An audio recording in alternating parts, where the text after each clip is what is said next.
ശക്തമായ മഴയിലും കാറ്റിലും അയൽവാസിയുടെ തെങ്ങ് വീണ് ഭാഗികമായി കേടുപാട് സംഭവിച്ച വീടിന് ഇൻഷുറൻസ് ആനുകൂല്യമോ നഷ്ടപരിഹാരമോ കിട്ടിയില്ലെന്ന പരാതിയുമായി വീട്ടുടമ രംഗത്ത്.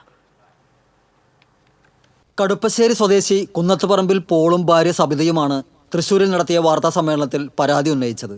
2021 മാർച്ചിൽ അയൽവാസിയുടെ പറമ്പിലെ തെങ്ങ് പരാതിക്കാരനോ കുടുംബമോ ഇല്ലാത്ത നേരത്ത് പുതിയതായി വാങ്ങിയ വീടിന് മുകളിലേക്ക് വീണ് കേടുപാട് സംഭവിച്ചതായാണ് പരാതി. വീട്ടുടമ സ്ഥലത്തെത്തും മുൻപ് വീണ തെങ്ങിന്റെ ഭാഗങ്ങൾ അയൽവാസിയുടെ ആളുകൾ മുറിച്ചു മാറ്റിയതിനെ തുടർന്ന് തെളിവ് നശിപ്പിക്കപ്പെടുകയായിരുന്നു എന്നാണ് ആരോപണം.